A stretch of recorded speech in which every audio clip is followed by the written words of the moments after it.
सेवेकरता निवडलेला अभंग ज्ञानियांचे राजे अनाथाची माय असणारे आळंदी निवासी श्री ज्ञानोबाराय यांचा सुंदर असा गुरुपर प्रकरणातील गुरूंचं वर्णन करणारा हा सुंदर असा 4 चरणाचा अभंग आजच्या या सेवेकरता निवडलेला आहे. आजचा परिहार द्यायचा तो असा म्हणजे हा चालू असणारा महोत्सव दर अमावस्ये निमित्त चालू असणारा हा कीर्तन महोत्सव बाळूमामांचा हा महोत्सव त्यानिमित्त आजची कीर्तन सेवा. कीर्तन सुरू होण्यापूर्वी मी तुम्हाला काही सूचना सांगणार आहे बरं का. त्या सूचनांचं तुम्ही पालन करायचं. त्यातली पहिली सूचना अशी, आता मात्र कीर्तन सुरू झालंय. आता कीर्तनातून कोणीही उठून जायचं बोलत चला. आमचे गुरुजी म्हणतात वन मॅन शो नको, बोलत चला. आपल्या श्रोत्यांमध्ये संवाद झाला पाहिजे. करू आवडीने वाद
आणि श्रोत्यांमध्ये संवाद झाला पाहिजे. कीर्तनातली पहिली सूचना अशी, कीर्तनातून कोणी उठून जायचं नाही म्हणा. आणि त्यातली दुसरी सूचना अशी, कीर्तनामध्ये कोणाचाही मोबाईल वाजू द्यायचा नाही. आपापले मोबाईल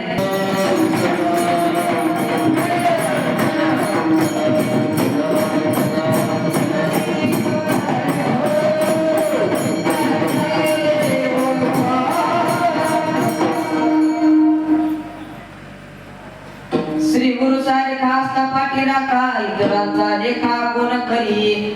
राजाची कांता काय भीक मागे मनाची आजोगे सिद्धी पावे. ऐका, प्रत्येक माणसाला जीवनामध्ये आल्यानंतर 3 गोष्टीची अपेक्षा असते. 3 गोष्टी कुठल्या? ऐका, प्रत्येक माणसाला 3 गोष्टीची अपेक्षा असते. त्यातली पहिली गोष्ट म्हणजे प्रत्येक माणसाला ज्ञानाची अपेक्षा असते. प्रत्येक माणसाला आपल्या जवळ ज्ञान असं वाटतं बरं का. ज्याला आज्ञाने म्हणलेलं कळत नाही त्याला सुद्धा ज्ञानी असं वाटतं. ज्ञान प्रत्येकाला हवंय, पण ते ज्ञान कोठे भेटतं तर ते ज्ञानोबाराय बोलतात ते ज्ञान फक्त गुरुजवळ भेटतं. गुरुशिवाय ज्ञान नाही. ज्ञानोबाराय खूप सुंदर ओळीमध्ये बोलतात, गुरु तेथे ज्ञान ज्ञानी आत्मदर्शन दर्शने समाधान असते की जे. ज्ञानोबाराय बोलतात गुरु तेथे ज्ञान आहे. ज्ञान इतरत्र कोठे शोधू नका. ज्ञानासाठी कुठल्याही उंबरठा चढू नका. ज्ञान फक्त गुरुजवळ पाहायला भेटतं. आता ज्ञानामध्ये अनेक प्रकार पडतात बरं का. प्रत्येक माणसाला ज्ञानाच्या 4 कोट्या पडतात. त्यातला पहिलं ज्ञानाची कोटी आहे ती म्हणजे आज्ञ. दुसरी प्राज्ञ, तिसरी तज्ञ आणि चौथी म्हणजे सुज्ञ. ऐका, पहिल्या ज्ञानाच्या कोटीमध्ये आज्ञ म्हणजे ज्याला कशातच काय कळत नाही त्याला म्हणतात आज्ञ. दुसरी म्हणजे प्राज्ञ, ज्याला कशातच काय कळत नाही पण मध्ये मध्ये केल्याशिवाय राहत नाही त्याला म्हणतात आज्ञ. आणि तिसरी म्हणजे तज्ञ. तज्ञ कोणाला म्हणावं? ज्याला एकातच सगळं कळतं त्याला म्हणतात तज्ञ. आता उदाहरण द्यायचं झालं तर हृदय स्पेशलिस्ट, हृदयरोग स्पेशलिस्ट, डोळ्याचा डॉक्टर तज्ञ, ज्याला एकातच सगळं कळतं त्याला म्हणतात तज्ञ. आणि चौथा वर्ग आहे तो म्हणजे तो वर्ग संतांचा येतो, तो वर्ग म्हणजे तज्ञ, ज्याला सगळ्यातच सगळं कळतं आणि ते जगाला वाटत राहतात त्याला म्हणतात सुज्ञ. विठ्ठल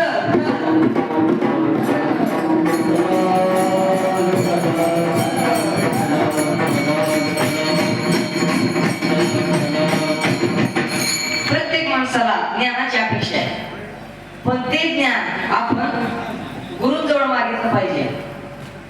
ऐका, मी तुम्हाला प्रश्न विचारतो, उत्तर द्या. आपल्याला चांगली मखमलीची चादर पाहिजे, चादर, तर आपण आपल्याला नाव कुठलं आठवतं? चादर, चादर, चादर म्हटलं की आपल्याला नाव आठवतं सोलापूरचं. बरं का, सोलापूरला अत्यंत भारी चादर भेटतात. आणि आपल्याला द्राक्ष खावी वाटली तर आपल्याला कुठलं नाव आठवतं? द्राक्ष खायचे असेल तर आपल्याला कोल्हापूरचं नाव आठवतं. बरं का. आणि तिसरं म्हणजे ज्ञान. ज्ञान म्हटलं की आपल्याला गुरु आठवले पाहिजे. आपल्याला जे चित्र आहे ते तिथं मागितलं पाहिजे. एखाद्या माणसाला पेढे खायचे आणि गेला जोडायचं दुकानात, असं कधी चालतंय का? ऐका, ज्या ज्या व्यक्तीपाशी जी गोष्ट आहे ती त्याला मागितली पाहिजे. भेटू कमी करा. विठ्ठल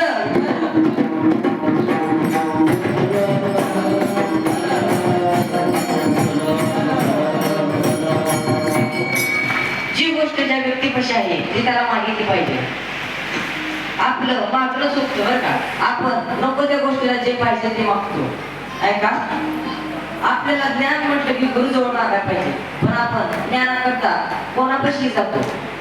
एका जणानं हनुमंतरायांची खूप भक्ती केली, हनुमंतरायांना प्रसन्न करून घेतलं आणि हनुमंतरायांना प्रसन्न करून घेतल्यानंतर हनुमंतरायांनी दर्शन दिलं. सहजासहजी हनुमंतराय कोणाला दर्शन देत नाही बरं का, पण दृष्टांत सांगायचं आहे बघा आपल्याला. ऐका, हनुमंतरायांनी त्याला वर दिला, म्हणजे ते म्हटले माग, तुला काय मागायचे ते माग. असं म्हटल्यानंतर त्या भक्तांनी हनुमंतरायाला मागितलं. हनुमंतराया, जन्माला येऊन 40 वर्ष झाली पण आई लग्नच माझं होईल नाही. आता हनुमंतरायांनी लग्न केलं नाही, आता ह्याला कुठं बघायचं? विठ्ठल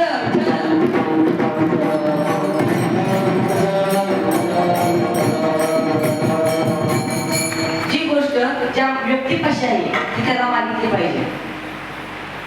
आता पहिली भूक म्हणजे प्रत्येक माणसाला ज्ञानाची भूक असते. दुसरी गोष्ट, प्रत्येक माणसाला अमरत्वाची अपेक्षा असते. प्रत्येक माणसाला वाटतं आपल्याला अमरपद मिळावं. मरणाची भीती प्रत्येकाला आहे, पण मरण हे निश्चित आहे. मरण चुकणार तर नाही, मरण येणार आहे. मरण कोणाला चुकलं नाही, देवाधिकाला चुकलं नाही, आपण कोण आहे? मरण ही गोष्ट प्रत्येकाला यावी वाटते. यावी वाटते का? मरण प्रत्येकाला नको आहे. ऐका, आता हे कीर्तन चालू आहे आणि या कीर्तनाच्या बाहेर 4 गुंड आले. येऊ नयेत पण गुंड आले आणि त्या गुंडांनी त्यांच्या माईकवर पुकारलं, ऐका, जो कोणी या कीर्तनाच्या कीर्तन संपल्यानंतर जो कोणी या मंडपाच्या बाहेर निघेल त्याला आम्ही ठार करणार, त्याला आम्ही मारून टाकणार. ऐका, कीर्तन झाल्यानंतर पहिल्यांदा कोण बाहेर जाणार?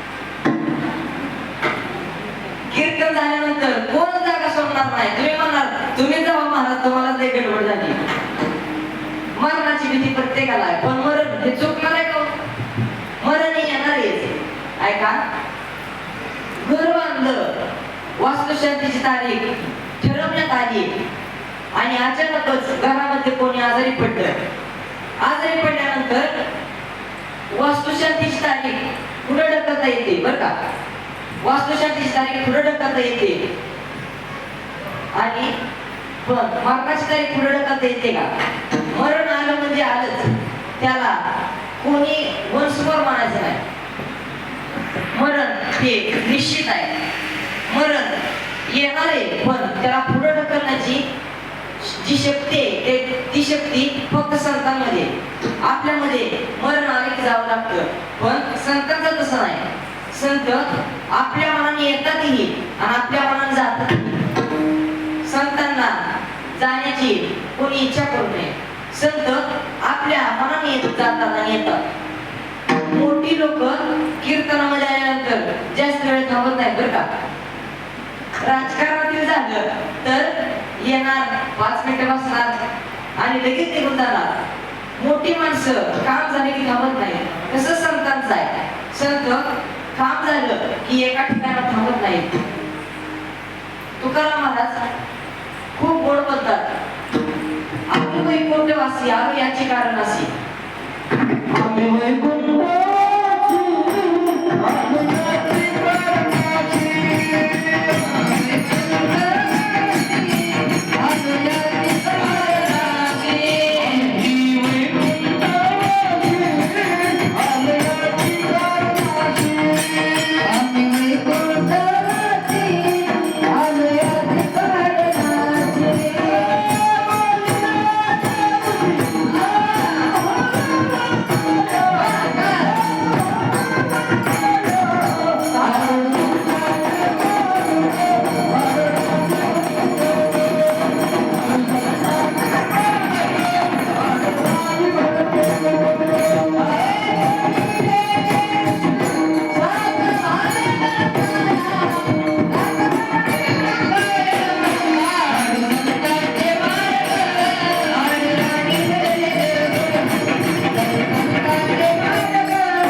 आलो याची कारण अशी.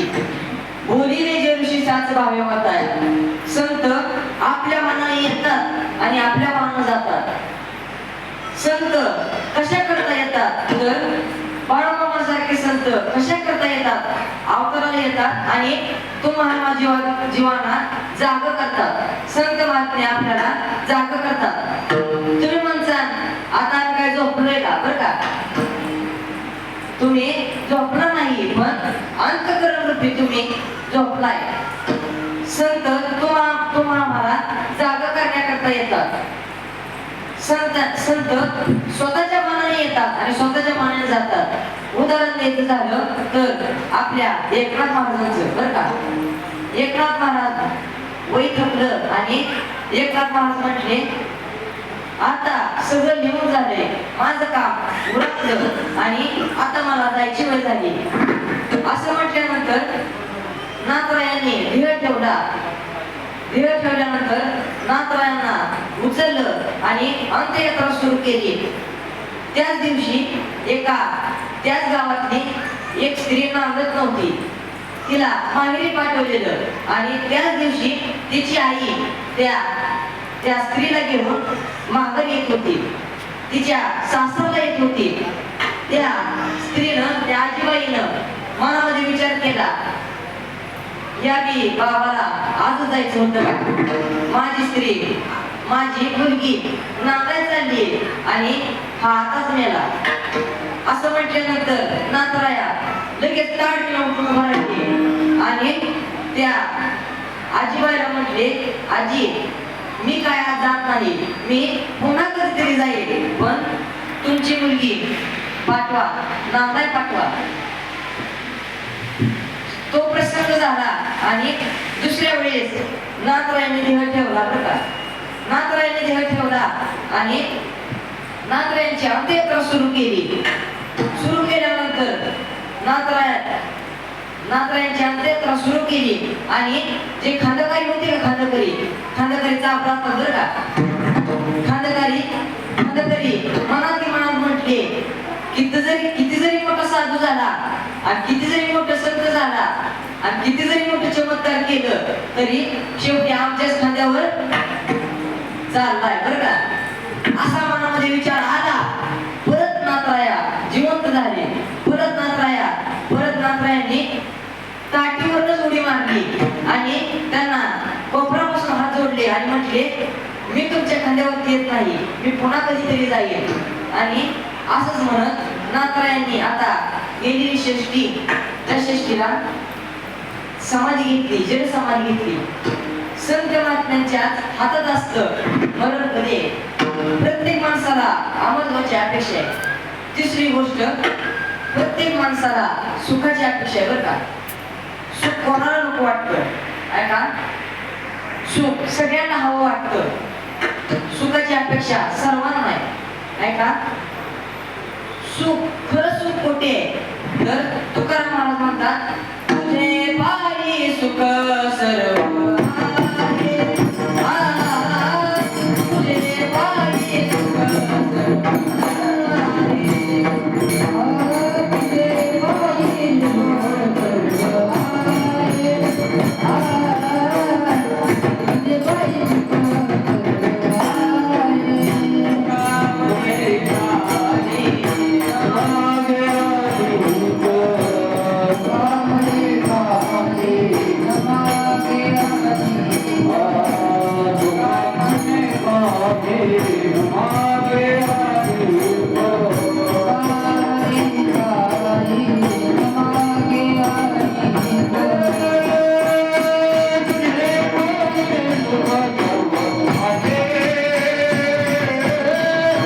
तुझे पायी सुख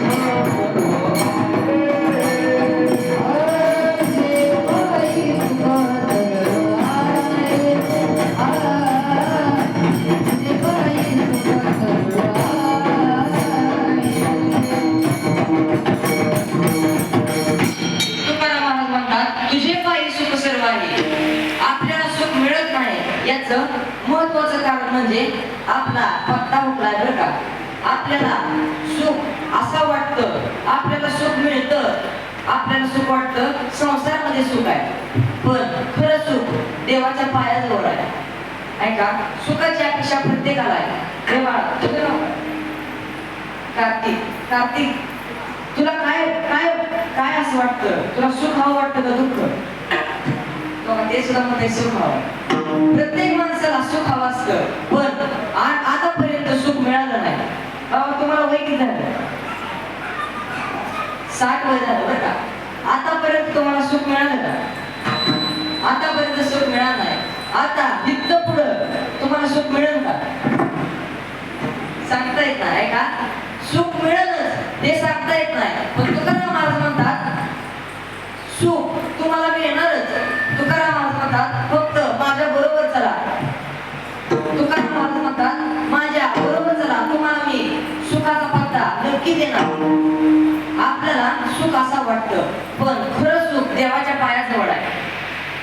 मी तुम्हाला प्रश्न विचारतो आहे का, संसारामध्ये सुख मिळतं का मिळतं त्याला सुख म्हणावं लागतं. बोला की का चार संसारामध्ये सुख मिळतं का मिळतं त्याला सुख म्हणावं लागतं. बघा सोपं सांगतो, सोपं तुम्हाला लगेच कळत. पुणे मुंबई सारख्या शहरामध्ये चहा मिळतो का मिळतो त्याला चहा म्हणावं लागतं. हा मिळतो त्याला चहा म्हणावं लागतं. दूध मिळतं का मिळतं त्याला दूध म्हणावं लागतं. बरं आहे का. बायको मिळते का मिळते त्याला बायको म्हणावं लागतं. विठ्ठल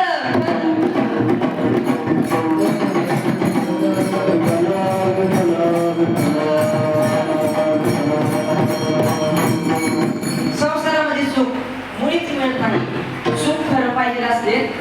आपल्याला देवाच्या पायाजवळ जावं लागतं. ऐका, आणि पहिला मुद्दा, ज्ञान पाहिजे असेल तर ते फक्त गुरुजवळ भेटतं बरं का. आपल्याला जीवनामध्ये आल्यानंतर गुरु केले पाहिजे, गुरुचा आपल्याला ध्यास घेतला पाहिजे. आणि असा गुरु आपल्या पाठीराखा असताना आपल्याला कोणाची काय चिंता हे ज्ञानोबा आहे अभंगाच्या पहिल्या जन्माचा. श्री गुरु समर्थ अष्टपदी राधा, श्री गुरु साधिका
आपल्या पाठीमागे श्री गुरु सारखा आपल्या पाठीराखा असता इतरांचा लेखा कोण करील. ऐका, आपल्या संत बाळूमामांनी गुरु केला बरं का, पण गुरु कसा केला हा मात्र लक्षात घ्यायचा विषय. लहानपणी बाळूमामांना अख्खं गाव पुढं म्हणायचं बरं का. लहानपणी बाळूमामांना अख्खं गाव पुढं म्हणायचं. गाव सोडा तर आई वडील सुद्धा पुढं म्हणायचे. खुडं लागलंय म्हणायचे, भूत लागले म्हणायचे, वाईवरचं भूत लागले बरं का. पण बाळूमामा हे संत होते हे त्यांना पुन्हा कळालं. बाळूमामा हे खूप मोठे संत होते बरं का. स्वतः पांडुरंग परमात्मा त्यांच्या पाया पडत होता. बाळूमामासारखा आता संत होणे नाही बरं का. बाळूमामांनी गोरगरिबांना दया दाखवली, मुक्या प्राण्यावरती दया केली, मुक्या प्राण्यांना जीव लावला. माणसाला काय कोण बी जीव लावते, पण मुक्या प्राण्यांना बाळूमामांनी जीव लावला. बालपणापासूनच बाळूमामांना नाम घ्यायचा छंद होता बरं का. बाळूमामा आपापल्या नादात गावामध्ये जायचे. भूक लागली की बाबळीचा पाला खायचे बरं का. येड्या बाबळीचा नाही, शहाण्या बाबळी, आता येड्या बाबळ्या निघाले. झोप लागली तर काटेवरती झोपायचे. असा बाळूमामांचा रोजचा दिनक्रम. पण आई वडिलांना मोठी चिंता लागली बरं का. आई वडील चिंतेत पडले. आता हा मधवच खोळ्याने करायला लागलाय. धाकटा चांगला आहे, थोरलाही चांगला आहे, पण मधव असं करायला लागलंय. म्हणून त्यांनी बाळूमामांना एका शेठच्या घरी कामाला ठेवलं. त्या शेठचं नाव काय? चंदू शेठ बर का. चंदू शेठच्या घरी कामाला ठेवलं. चंदू शेठच्या हातापाया पडून कामाला ठेवण्यात आलं. आतमध्ये गेल्यानंतर चंदू शेठ म्हणाले, अरे तू तर त्या मधव्याला का आणलं? मला वाटलं होतं थोरला आणशील, सगळ्यात आपलं आणशील, पण तू मधव्याला का आणलं? आता हे तर आधीच पुढं आणि तिथं आल्यानंतर काय करणं काय सांगता येतंय का? त्या वडिलांनी त्या चंदू शेठच्या हातापाया पडले आणि बाळूमामांना दाखवलं. तर बाळूमामांनी चमत्कार असा केला. बाळूमामा घराच्या बाहेर गेलते आणि शेजारीची दावणीला बांधलेली गाय होती बरं का. त्या गायला बाळूमामा चारा टाकत होते आणि ती गाय खात होती. शेठ बाहेर आले आणि शेठजींनी तो प्रसंग पाहतात शेठजींना चमत्कार वाटला. शेठजी म्हणाले, अरे 4 दिवस झालं या गायीनं काहीच खाल्लं नाही आणि ह्या बाळकानं थोडं गायला वैरण टाकली, ही गाय खाऊ लागली. हीच खरी बाळूमामाची ताकद आहे बरं का.